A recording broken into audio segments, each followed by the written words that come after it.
एक और तरीका होता है, जैसे मान लो कि जब आप ये चैप्टर को या इसके किसी एक टॉपिक को जब आप यूट्यूब से हेल्प ले रहे हो और उसमें जो भी आपको टीचर ने बताया उसके बाद में आपने उसको पढ़ा और आपको काफ़ी ज़्यादा वो क्लियर हो भी गया है, लेकिन आपको फिर ये प्रॉब्लम आ रही है कि आप अगर उसको 4-5 दिन के लिए छोड़ देते हो तो फिर अगेन आप उसको भूल जा रहे हो।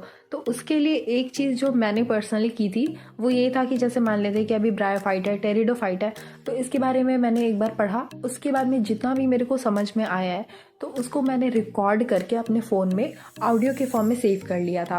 मतलब ब्रायोफाइट मैंने पढ़ा, उसके जो 2 डिवीजन है लिवरवर्ट्स एंड मॉसेस, मैंने उसके बारे में पूरा बोला कि किस तरीके से उनका रिप्रोडक्शन होता है, फिर फर्दर वो किससे कौन सी चीज़ डेवलप होती है और उसके एग्जांपल्स क्या है।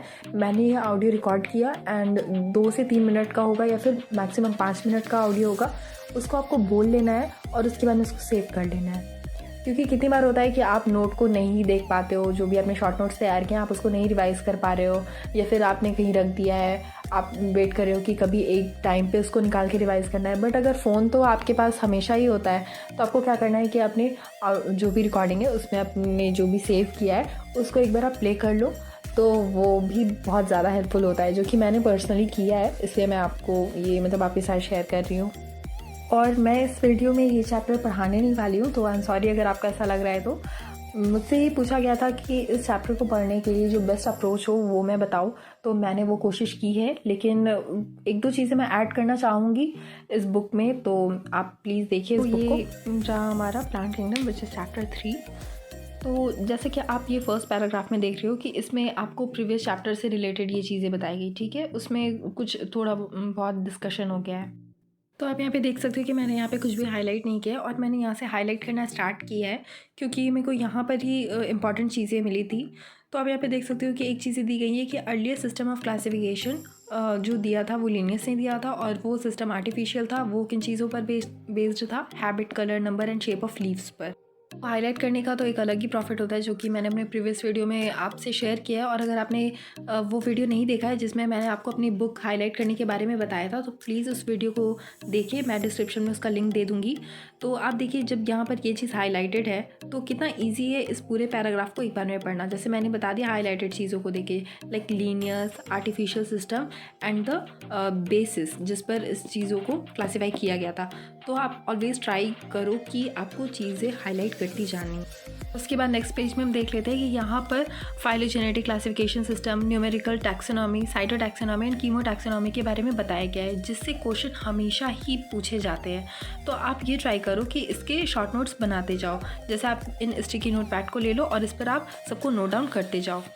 यहाँ पर आपने लिखना है न्यूमेरिकल टैक्सोनॉमी, उसके बाद में आपको लिख देना है कि it is based on all observable characteristics. फिर साइटोटैक्सोनॉमी के बारे में आप लिखो कि ये साइटोलॉजिकल इन्फॉर्मेशन पर बेस्ड है, like chromosome number, structure, behaviour. तो ऐसे करके आपको शॉर्ट नोट्स तैयार करते जाने हैं अपने स्टिकी नोट पैड पर, उसके बाद में इसको स्टिक कर लें। थिंग जैसे फाइलोजेनेटिक क्लासिफिकेशन सिस्टम है, तो ये किसने दिया था इस बुक में मेंशन नहीं है, तो मैंने अगर कहीं मुझे अलग से मिला है इसके बारे में तो मैंने उसे नोट डाउन कर लिया है। तो आपकी ये कोशिश होनी चाहिए कि आपको जैसे कुछ चीज़ें दिख रही है और आपके दिमाग में ये आ रहा है कि ये सिस्टम आखिर किसने दिया था। जैसे प्रीवियसली इस बुक में मेंशन है कि आर्टिफिशियल सिस्टम लीनियस ने दिया था। फिर यहाँ पे George Bentham and Joseph Dalton Hooker के बारे में बताया कि इन्होंने नेचुरल सिस्टम को बताया। दिमाग में आ सकता है कि फिर फाइलोजेनेटिक क्लासिफिकेशन सिस्टम किसने दिया था, तो उसके बारे में आप सर्च कर सकते हो या फिर नहीं भी कर सकते हो तो उसको आप छोड़ दो। मैं ऐसा करने के लिए नहीं कह रही हूँ, लेकिन अगर इनकेस ऐसा कुछ आता है तो आप इट्स बेटर कि उसको नोट डाउन कर लो, जैसे मैंने यहाँ पर किया हुआ है। उसके बाद में एक और चीज़ आप देखो कि यहाँ पर डायग्राम्स दिए गए हैं काफ़ी, और इन डायग्राम से भी क्वेश्चंस आते हैं, तो इन्हें आपको ऐसे ओवरलुक नहीं कर जाना है। अब जैसे यहाँ पर आप देखो, ये सारे डायग्राम्स आपको दे दिए जाएंगे और उनसे उसका नाम पूछा जाएगा कि ये किसका डायग्राम है और ये कौन से एल्गी के बारे में बताया गया है।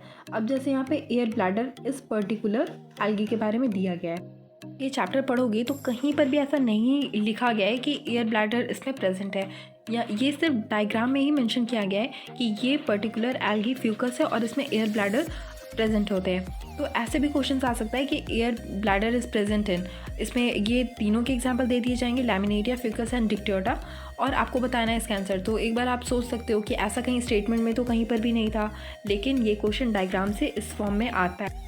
बात है कि यहाँ पर आपको एक समरी करके दे दिया गया है। यहाँ पर 3 टाइप के एल्गे के बारे में बताया गया और सबको समराइज़ करके दिया गया है। तो अगेन आपको यहाँ पर जो स्टेटमेंट दिए गए हैं, यहाँ पर इसके बारे में नहीं बताया गया है दैट क्लोरोफाइसी में फ्लैजिला कैसे रहता है, 2-8 इक्वल एंड एपिकल। ये कहीं पर भी आपको यहाँ पर नहीं देखने के लिए मिलेगा। आप देख सकते हो क्लोरोफाइसी में कहीं पर भी फ्लैजिला के बारे में नहीं बताया गया है, लेकिन वो यहाँ पर दिया गया है। तो ऐसे बॉक्स जो भी दिए हुए होते हैं इनको आपको ओवरलुक नहीं करना है, ये बहुत ही इंपॉर्टेंट होते हैं।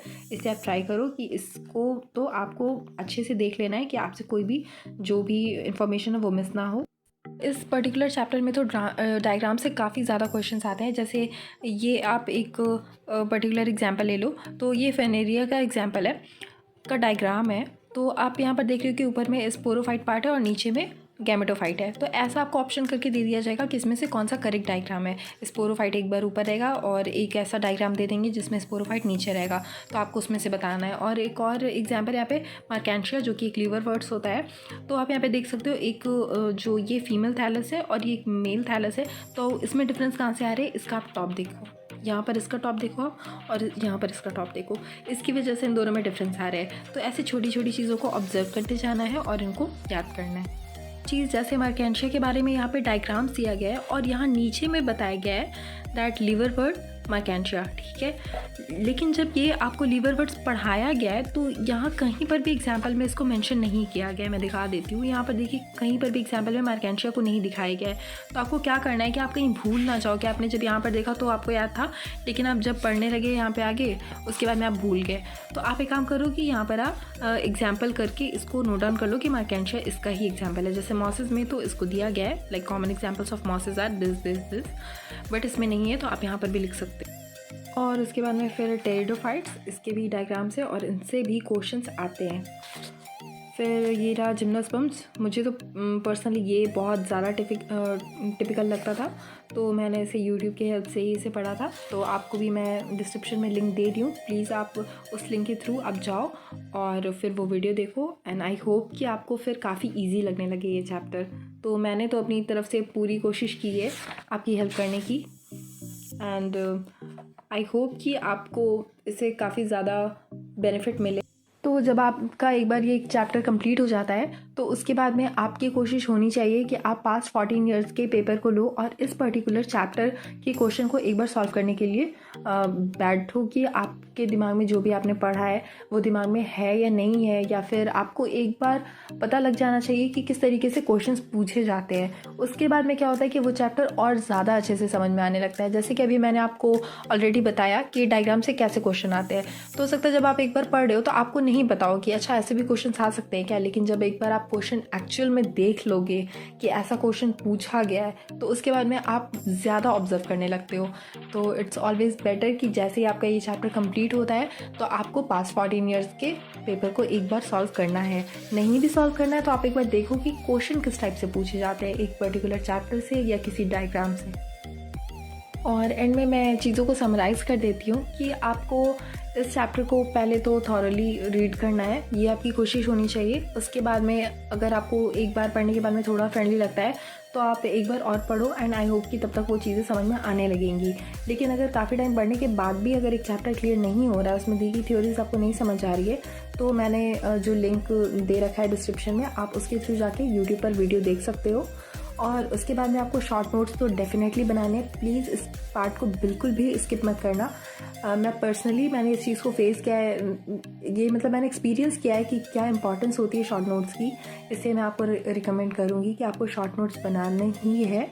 और जैसे ही ये चैप्टर आपका कंप्लीट होता है उसके बाद में आपको पास्ट 14 ईयर्स के पेपर को सॉल्व करना है। और एक और चीज़ कि जो भी एग्जाम्पल्स दिए गए हैं उनको आप निमोनिक के फॉर्म में याद करो, क्योंकि वो ज़्यादा याद रहते हैं और ईजिली भी याद हो जाते हैं। That's all for today. मैंने अपने जानते थोड़ी कोशिश की है कि मैं हेल्प कर सकूं, और मैं कमेंट सेक्शन में जानना चाहूँगी कि ये आपके लिए हेल्पफुल रहा है या नहीं।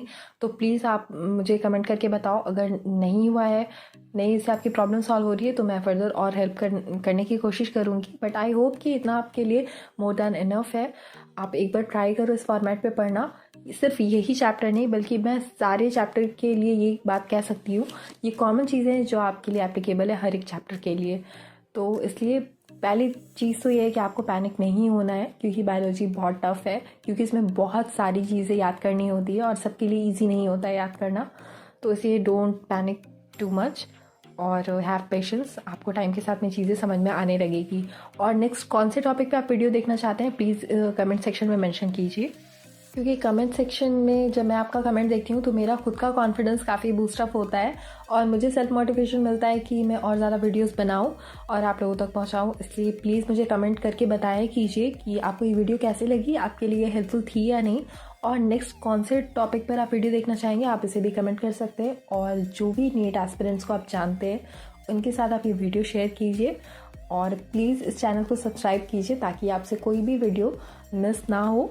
और मेरी पूरी कोशिश रहेगी कि मैं throughout your NEET preparation में आपकी हेल्प कर सकूं, क्योंकि अब तो काफ़ी कम टाइम बचा है नीट एग्ज़ाम को। तो I wish you all the best and thank you so much for watching this video. Bye bye.